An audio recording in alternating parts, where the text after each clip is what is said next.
This is the After Party, live with Kim McAllister. Pick a couch, grab a drink, and settle into the conversation.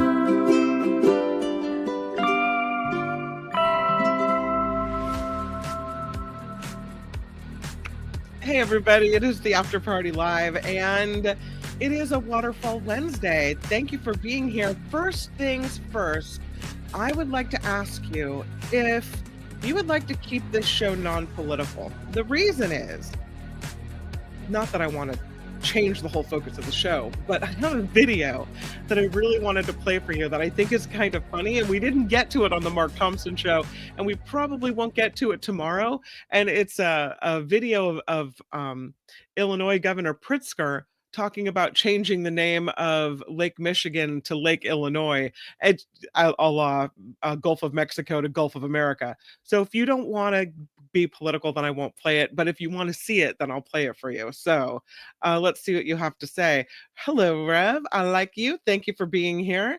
After party time, says Jim Shields. Yeah, thank you guys for popping over here. I appreciate it. Rhonda says, set a spell. Take your shoes off. Y'all come back now. You hear? That's right. Grab a glass of lemonade. Let's just sit on the porch and chit chat about things that, aren't so heavy, right? Oh, you're making deliveries to the senior center, Ricky. That's so nice. You're such a good-hearted fella. We love it. Oh, that's so good. Let's see. Play it, says Meredith. Play it, says Walnut Creek. Tammy says, yes, we can handle just a little Politico. What's kind of a jokey Politico? It's just kind of more of a, let's make it a little bit lighthearted because everything's just so ridiculous and heavy. No politics, but a video every now and then is no problem. Okay, so you guys aren't going to boycott me if we can do whatever you want to do. Thank you, Nolapidian.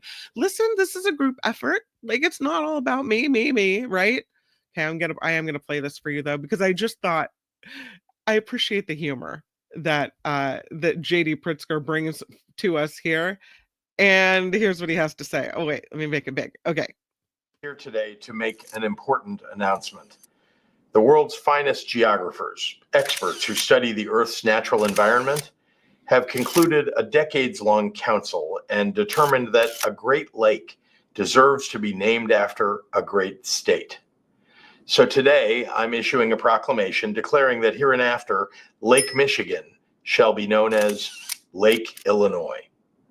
The proclamation has been forwarded to Google to ensure the world's maps reflect this momentous change. In addition, the recent announcement that to protect the homeland, the United States will be purchasing Greenland, Illinois will now be annexing Green Bay to protect itself against enemies, foreign and domestic. I've also instructed my team to work diligently to prepare for an important announcement next week regarding the Mississippi River. God bless America and bear down. Watch breaking news. You wonder, is that a deep fake? Did he really get up there and do that? Anyway, I thought that was kind of funny. All right. So thank you for humoring me on that one. Here's a story for you. We have had a couple of these on this show, and the pictures to me of these homes that look like they're ready to slide off into the sea are wild. I don't know when we're going to stop doing this. I get that beachfront property is great, and gosh, the views are amazing until this happens. And this is a house in Cape Cod that looks like it's perilously close to sliding down into Cape Cod. And that is exactly what is happening. Unfortunately, this house is not long for this world. Wind and water are taking this mansion overlooking Cape Cod Bay down, down, down. It's perched on this sandy bluff above the beach. And they say it's not if this house is coming down, it's when this house is coming down. The erosion has now taken over the concrete footings of this multi-million-dollar mansion overlooking the bay. They used to have these massive sliding doors that opened onto this wide deck, and the deck had a hot tub. The sliding doors are now barricaded by thin wooden slats, preventing anyone from stepping through and falling 25 feet to the beach below. Yeah, no more deck, no more sliding doors. I have a close up of that. So you can see the slats now over the sliding doors. They used to step out onto a deck with a hot tub. Hey, where's the deck? Where's the hot tub? Oops. No. So the owner removed the deck and other parts of the house, including a small tower that held a primary bedroom, before stopping work and falling into a standoff with this town. He has sold the place to a salvage company, according to his attorney, that he says it won't pay for work. The officials in this town of Wellfleet worry that the collapse of this home is going to damage the beds in the harbor that are delicate. This is where farmers grow oysters that are among the, most prized things to eat in this area. There's a report that was commissioned by the town of Wellfleet that says if nothing is done, this 5,100 square foot home will be in the bay within the next 3 years, and likely a lot sooner than that. They say climate change and sea level rise has accelerated here in recent years. Wind, weather, all of these things have contributed to the fragility of this building. And you've got to worry if you're building in these areas that this is what's going to happen. The sand is moving in Wellfleet. I would say 3 years. I would say a lot sooner than that. We're going to keep our eye on this story. Some other people in the area, you can see there's another house in the distance up here, up in the top, have built a little further back. This house, though, a little too close there, I think. Yeah. You can see the sliding glass doors boarded up. And that's it. I guess now the house is just a salvage case. And that's that. How scary and how sad for the people that, you know, invested in this house. It was built in 2010 on the bay side of the peninsula of Cape Cod. The couple, Mark and Barbara Blash, got permission in 2018 to build a 241-foot wide seawall because they knew then that erosion was a problem. They were trying to push it off. The town commission, rejected the seawall on the grounds that it might have unintended effects on the beach and the way that the water carries nutrients into the bay. And they had questions about whether that seawall would actually save the house or not. This property lies within the Cape Cod National Seashore, and the seashore supported the rejection of that seawall because it's a critical location here. Again, the shellfish operations, the critical habitat, that was all a worry. So they appealed the Blashes and they lost the appeal. Then a New York attorney bought the house in 2022 for $5.5 million, even though he knew the future of the house was in doubt. I don't know why you would buy this house. If you knew that erosion was a problem, that's like run screaming the other way, right? Well, now they think the collapse of this house could send debris into Wellfleet Harbor, again, where all these oysters are. They say this house has a lot of fiberglass insulation in it, which is toxic material. That's what people need. And if that toxic material gets into the Wellfleet Harbor, where the currents will then take it, it could endanger the oyster industry, which is one of the major industries there outside of tourism. So, what to do? It's now being salvaged, but I don't know if they're going to be able to pull this house down quickly enough and salvage everything fast enough to keep it from falling into the water. And the salvage people haven't talked to the press. So there was a meeting last month, and the cost for the city to remove this house is $1 million to take it away. And so there's a conservation agent that works for the town, and she asked, "Do you plan to do nothing then if it's $1 million and just let it fall into the water?" No response. She said, "I plan to ask you not to let it fall into the water." So we'll see. I don't know. They're watching, they're waiting to see what happens to this house, but the pictures are crazy. I mean, just wow. Yeah, there it is. It's set to slide. All right, let's talk about animal art. Look at that. The little feeties making all kinds of art. The art is up for sale at a zoo in New York. They're holding an auction for paintings made by penguins and giraffes and all kinds of creatures. The art will be auctioned off at the zoo's gala auction. Penguins, giraffes, sloths, capybaras, others. It's the Animal Adventure Park and Preserve in Harpersville, New York, announcing this Dream Big Gala night out on the town. It's scheduled in March, and they're going to have a silent auction for works of art created by several of the species that call this zoo home. The zookeeper said they used several methods to get these animals to help them create this art. They say food is often used as an incentive. They're very food motivated, especially the penguins, you can see here. Some days, if they don't feel like using food, they chase around a cat laser. So they did that as well. The artists, they say, are hard at work putting the finishing touches on their masterpieces for the animal art auction. I, you know, I could see how that would be a really fun piece to have in your house, a cute, great conversation piece to talk about the little animal feet that made your painting. Very cute. They're actually doing it online too. So even if you're not at the gala auction in New York, you can log in and bid on one of these paintings. I think that's kind of fun.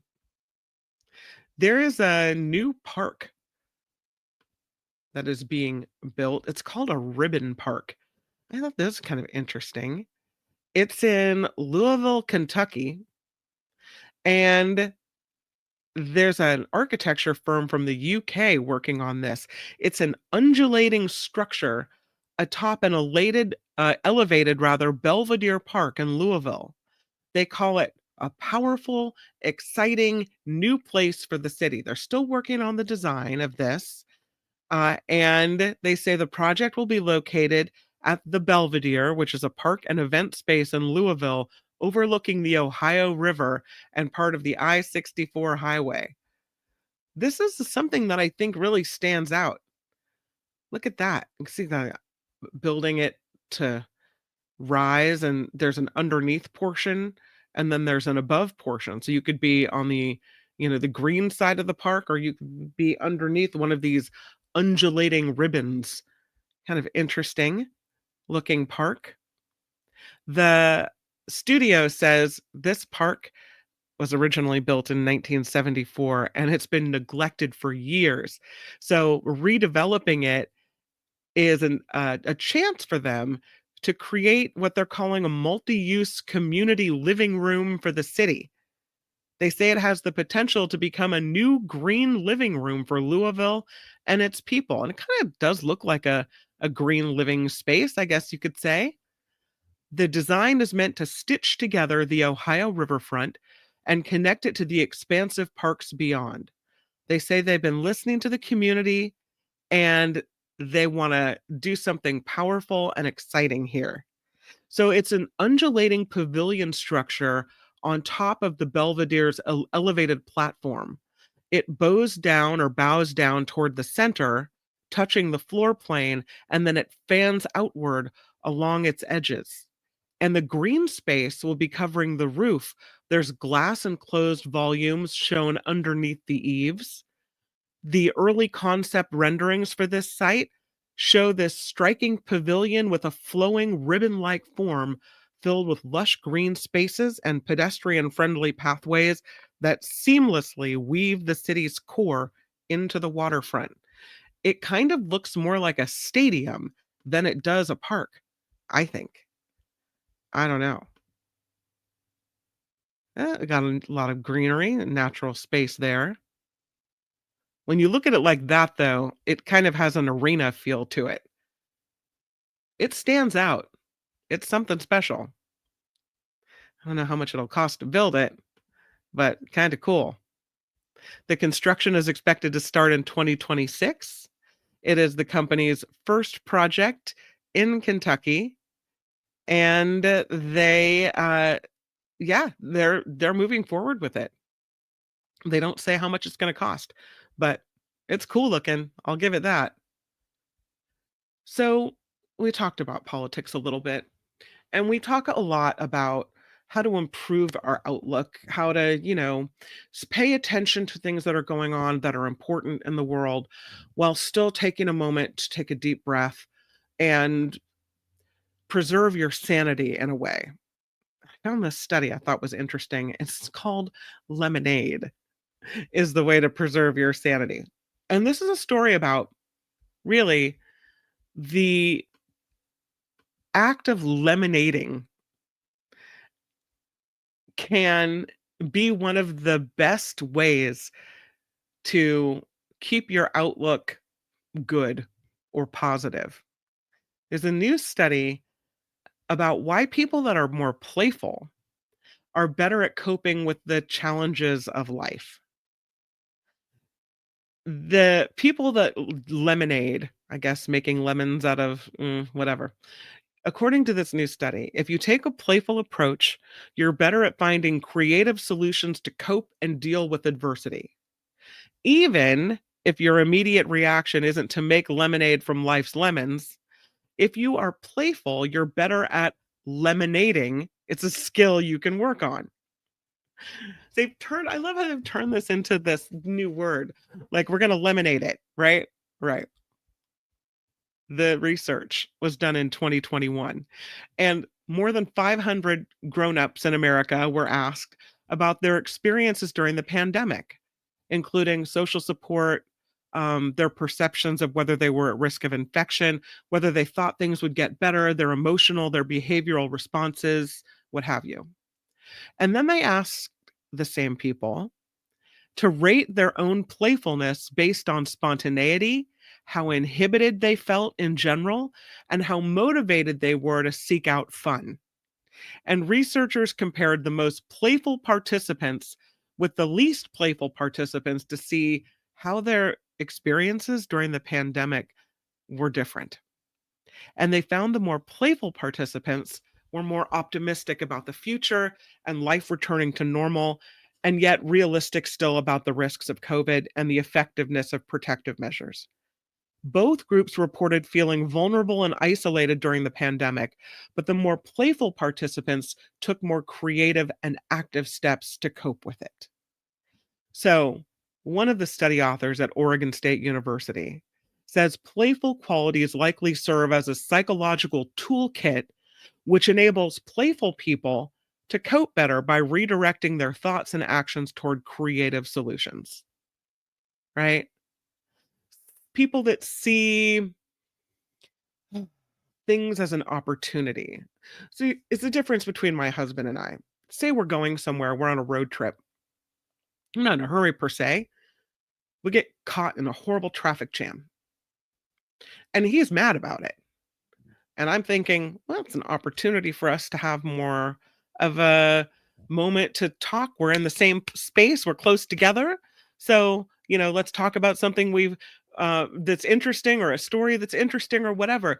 It's the difference about how you approach things like this. They say, picture that colleague who can find moments of enjoyment even during mundane office tasks, or your friend who sees a delayed flight as an opportunity for people watching theater. Right. That's what we mean by a playful person, that according to the researchers. They say playful people are inherently good at lemonading. That's their term for how playful people handle challenging situations. And the phrase, when life gives you lemons, make lemonade, right? It's not about ignoring problems, although sometimes I have a tendency to try to stick my head in the sand and ignore the bad stuff. Our research, they say, shows playful people are actually quite realistic about challenges. It's about developing the capacity to spot and create opportunities for positive experiences, even when life hands you a whole crate of lemons. And they say, listen, if the lemonading thing doesn't come naturally to you, if playfulness isn't your normal MO, you can still cultivate these skills that may help you.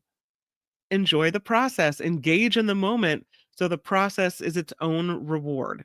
Engage with the people around you, appreciate them, be interactional, not transactional. Give yourself permission to enjoy the scenic route. So they say the next time you find yourself stuck in the DMV or in a waiting room, use the downtime as an opportunity to enjoy a good book. When you're settling up with the cashier at the coffee shop, see it as an excuse to have a chat with someone new. It drives my husband crazy. I'm always chit chatting with everybody. They say those random detours are actually building your creativity reserve for future challenges. They say make fun a priority. At the end of the day, ask yourself this: what moments did I have fun? Instead of how productive was I? Did I get everything I was supposed to do done? Ask yourself, what moments did I have fun? And it's that reframing that can shift your attention toward quality experiences. And they say you can start small with that. Turn one task into a mini adventure each day. Next time you go to the grocery store, maybe turn it into a supermarket sweep style challenge with your spouse. Play I Spy during a long car ride. Whatever, one playful thing. You can find it, right? They say also try trading negative thoughts for more optimistic or constructive ones. It's called thought replacement. So they say a lot of people exhibit what's called defensive pessimism, where we deliberately focus on negative outcomes as a way to guard against sudden disappointment. That if you have a pessimistic mindset, challenge your negative internal monologue to find at least one or two people or things currently or recently around you that are beautiful or interesting or make you feel grateful. See, it's the that feeling of being grateful for things, of looking around and looking for the good, that I think makes a huge difference on outlook.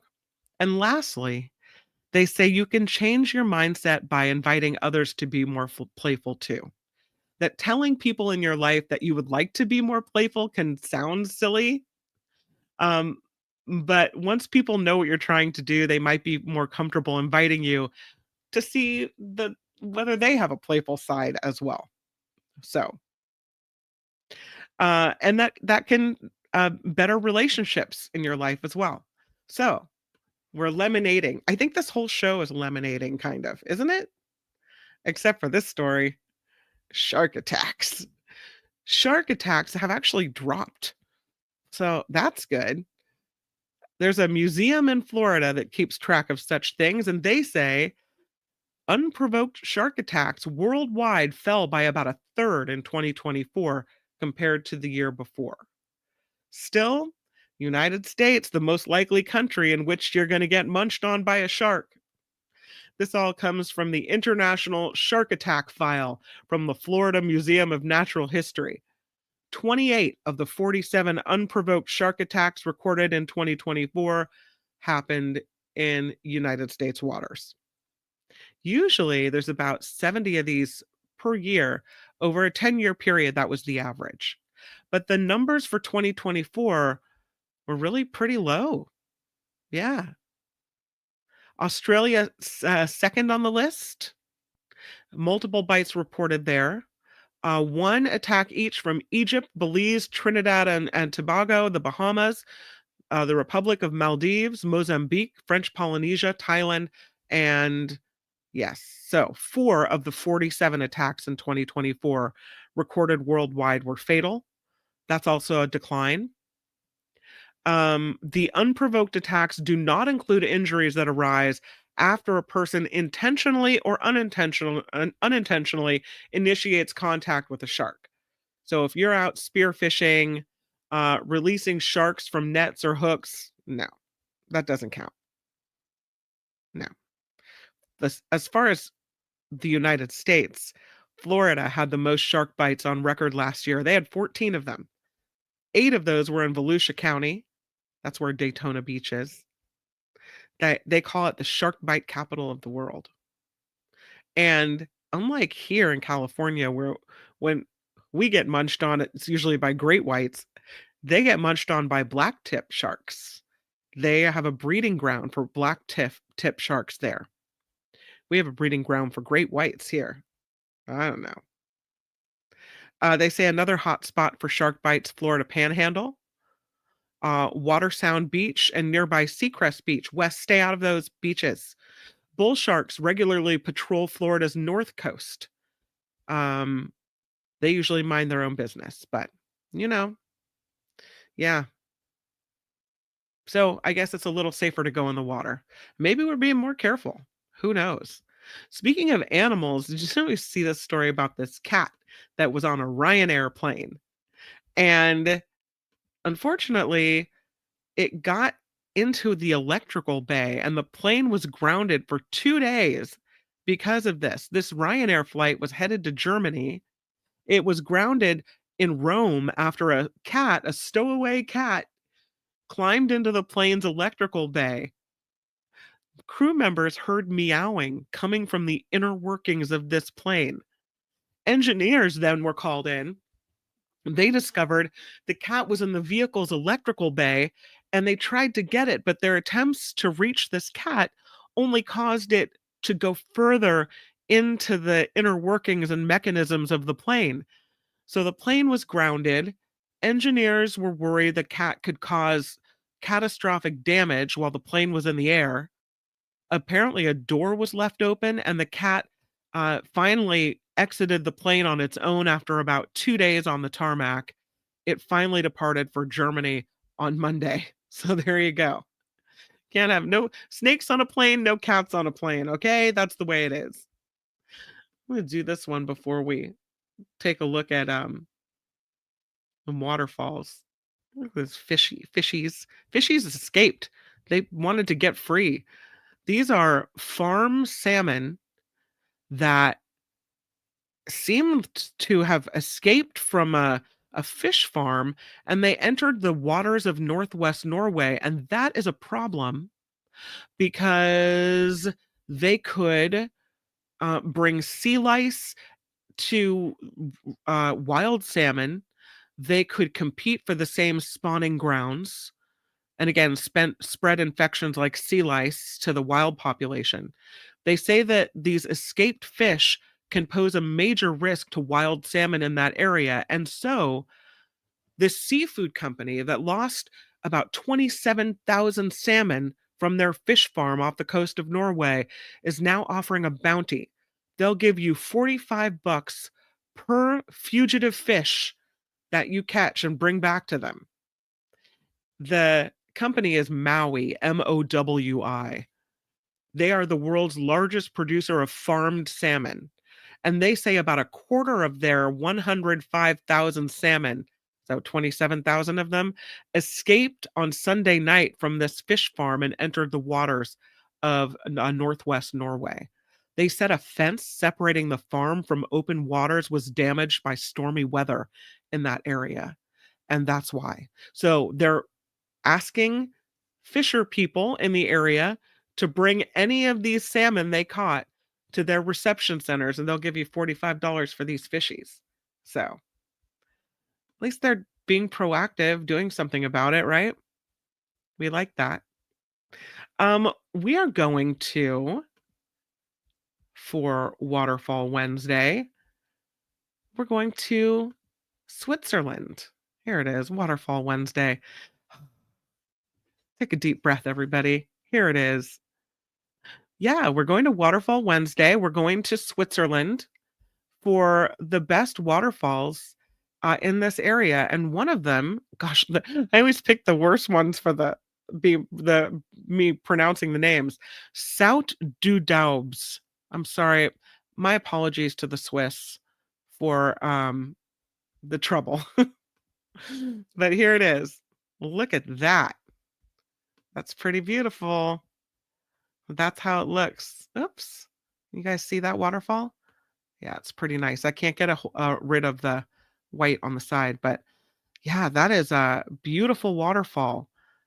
This is again one of the 10 best waterfalls in Switzerland, and it is pretty tall too.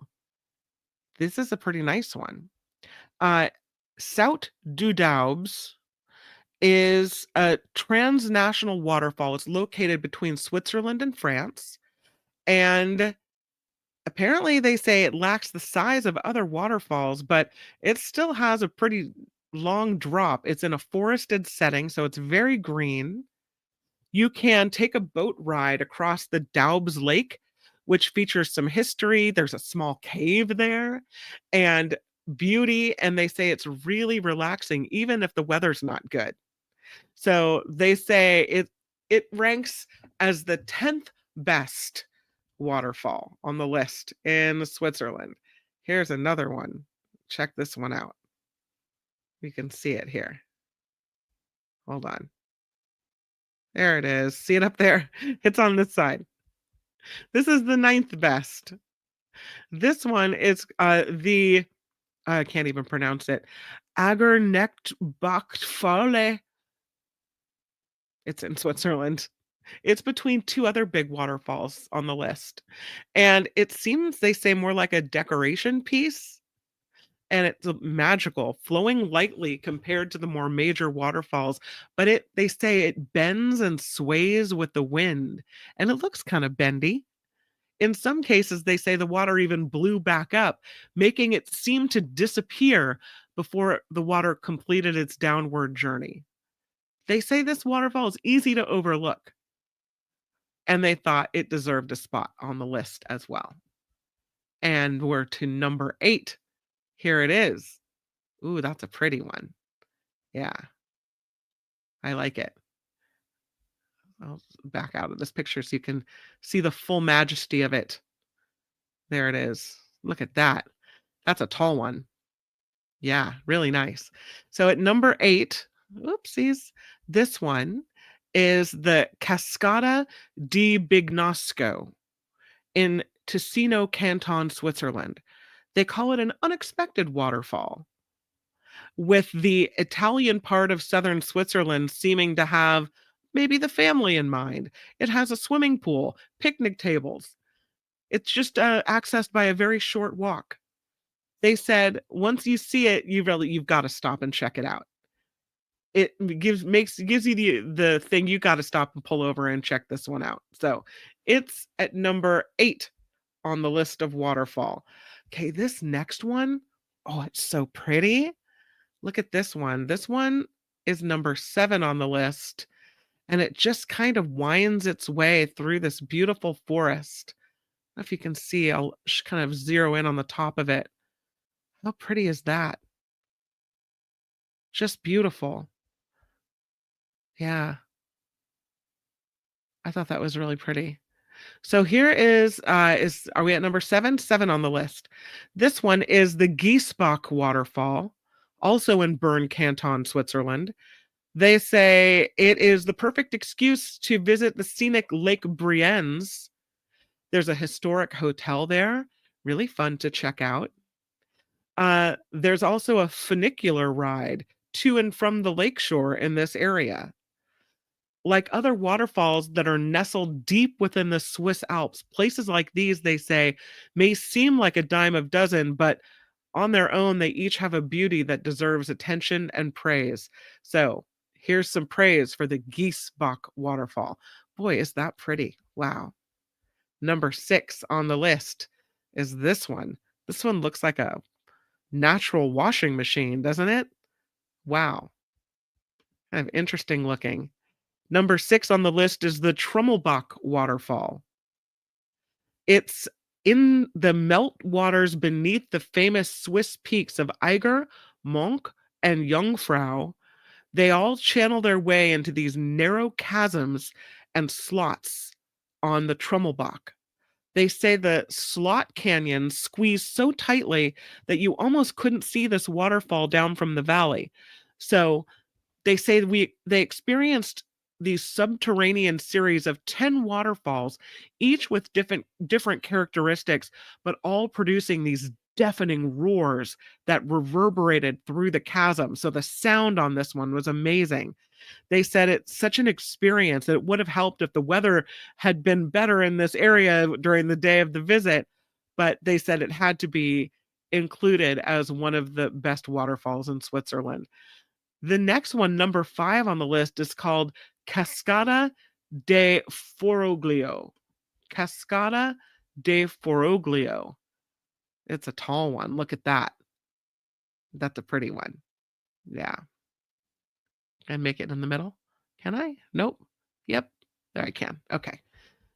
There it is. Cascada di Foroglio in the Ticino canton, Switzerland. The waterfall is really tall. It's 80 meters tall. They say it might be cool to go up on different sides of the valley to see this one if you're a hiker, but they say it's really beautiful. It's there's a charming little stone village right next to this waterfall as well. So beautiful. They say it is very loud as well, and that it can be hard to find because sometimes it's mislabeled. So Cascada di Foroglio is number 5 on the list. The next one, number 4, is called the Murenbach Waterfall. It's back to Bern Canton, Switzerland for us. It's beautiful. And back out of it a little bit so you can see the full picture. Really pretty in the mountains. This is an impressive waterfall. It's in the Lauterbrunnen Valley, 417 meters tall, drops right in to the valley's southern end, close to the cable car that is leading up to the Schilthorn. They say this waterfall is towering, and you can see it from the cable car, the base framed with the quieter side of the Lauterbrunnen Valley. So they said this is one of the best waterfalls in Switzerland. Number 3 on the list is the Reichenbach waterfall. This one looks pretty powerful and strong, I have to say. Look at that one. I can imagine that's loud. It almost looks like 2 streams crisscrossing. So that's pretty nice. This one, they say, there's also a funicular ride that will allow you to see it a little better. It's 250 meters tall. Winds were swirling and howling, and sometimes the weather isn't very good in this area, so it may not be easy to see, but there is a funicular track that you get to go up and take a look on, that this waterfall makes it easier to get to. It is associated with Sherlock Holmes. It's a gushing waterfall. It's got a natural arch or hole where parts of the Reichenbach Creek rush through it. So there you go. Number 2 is called the Rhine Falls, and this one's interesting. It's got a lot of rock formations that just make it fascinating to look at. It's really pretty. It's a lone natural waterfall left standing on the famous Rhine River. There are 2 castles flanking either side of the waterfall. There's an island right above the middle of the torrent. There's a rare natural arch you can see to the right of the screen as well. Might be one of the most famous urban waterfalls in the world, other than Niagara Falls. They say it's very easy to experience this waterfall. Again, on the Rhine River. So beautiful. It's called Rhine Falls. We're going to zero in on this a little bit. You can see it up close. Oh, pretty. It's interesting that this is one of the most famous waterfalls because I had never seen a picture of it until just today. So, love it. All right, we're down to number one. It's called the Staubach Waterfall in Staubachfalle. Again, my apologies to the people whose language I'm butchering. But look at this. Wow. I mean, that's a picture right there, right? So beautiful. This is embodying the beauty of the Swiss Alps and the Lauterbrunnen Valley. It serves as a backdrop to the picturesque namesake town. The waterfall is at the Cliff's Ledge, 297-meter tall waterfall. They say it's a prominent location framing the U-shaped Lauterbrunnen Valley. This waterfall manages to show up in a lot of different photos. So there you go. This is the number one listed waterfall in Switzerland. And with that, hopefully you had a little relaxing view for Waterfall Wednesday. Yay! Do I have time to do a couple more stories for you guys? I really want to. I have so many things to say and so little time to say them all. At least we talked about lemonading. That was pretty good. Can we do the daffodils? I really want to do the daffodil story. Can I just, if for no other reason, so that we can show pictures of daffodils? Daffodils are my favorite flower, just so y'all know. Not that anyone's sending me flowers, but I love daffodils. There's something so fresh. The smell is fresh. The colors are bright. They just make me happy to look at them. I like more growing them than getting bouquets of them because they last for so long when they start sprouting and spring is coming. Now in the UK, the Royal Horticultural Society is asking people to help them track down and map daffodils across the UK. They specifically want you to look for rare pink, white, or bonfire yellow varieties of daffodils. They're calling it the Daffodil Diaries. And it's in commemoration of 100 years since their charity, the Royal Horticultural Society, helped save the daffodil. This project runs from today, February 12th, to St. David's Day on March 1st, where daffodils are worn to mark the patron saint of Wales. I did not know this. So they're asking people to take pictures and help them map the interesting daffodils. They want to know what buyers prefer. They want to know the spread of these flowers. And they're specifically asking people to look for 3 varieties of daffodils that are at risk or thought to be either extinct, including the Mrs. R.O. Backhouse, which is one of the first pink daffodils. It has a solid coral pink trumpet and ivory flowers. I'll show it to you right now. There it is. That's the Backhouse. B-A-C-K, not B-A-T-H. Back, like my back is raised. Backhouse daffodil. Apparently it's a rare one, so if you see it, you got to snap a picture of it. Here's another rare one. This one is a little less daffodil-y to me, but it's rare. It's called the Mrs. William Copeland. It's a white double-flowered daffodil, which hasn't been on sale in recent years, so might be a little harder to find. Sure is pretty, though. The next one that's pretty rare is called the Sussex Bonfire. It is a double-flowered yellow-orange daffodil, and they say they've never been able to locate this one. That's a picture of it, though. Somebody located it because that's what it looks like. So they're hoping to get pictures at least of those 3. But then I went and found more. Here's a pink daffodil. You can buy this bulb. I don't think I've ever seen a pink daffodil growing in someone's garden. It's beautiful. Here's more pictures of pink daffies. Look at those. Love it. Here's peach daffodils. You can buy these bulbs. I thought that was beautiful. And lastly, here's a bouquet of pink daffodils. That is beautiful. So if you see the Backhouse, the Copeland, or the Sussex Bonfire, you know you're looking at a rare daffodil. I'm going to the comments. I have been remiss in doing that. Yeah, so many varieties, right? Beautiful. Had no idea. Karen says yellow is so cheerful, though. I know, but the pink ones are cool too. Beautiful. Yeah, I like the pink one too, Sandy. I'm going to be looking for them around. So pretty. Yeah. Oh, Judy loves tulips.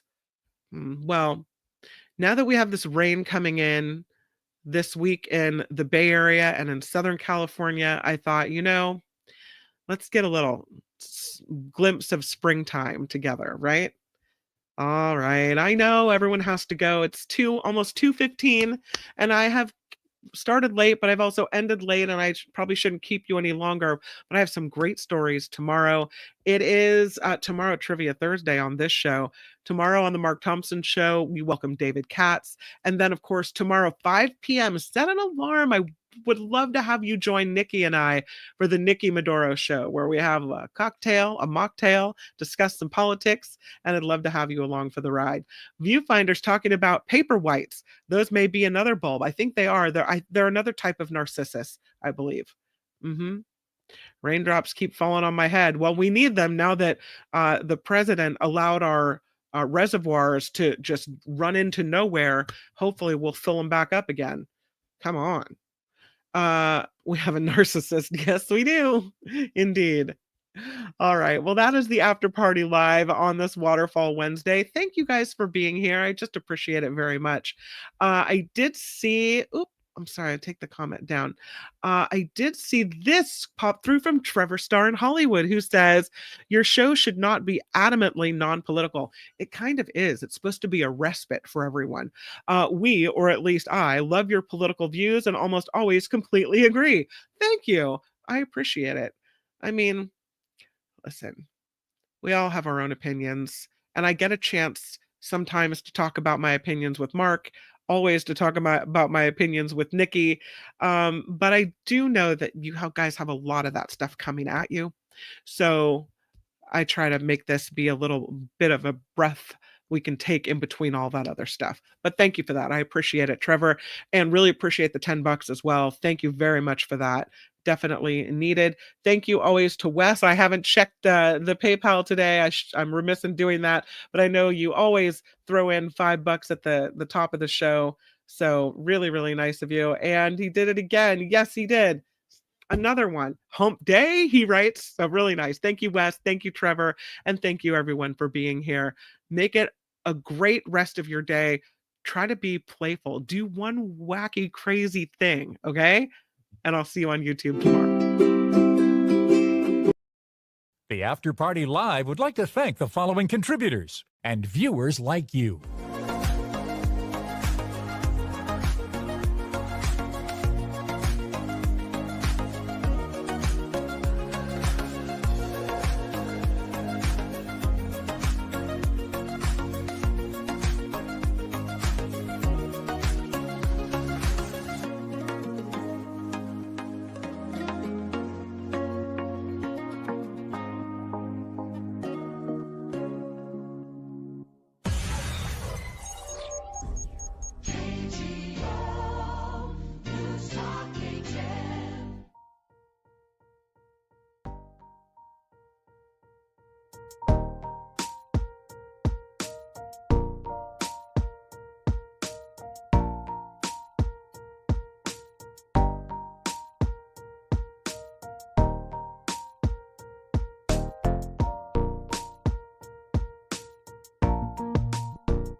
super cheap at Trader Joe's too, Eileen. Cut though, not planted.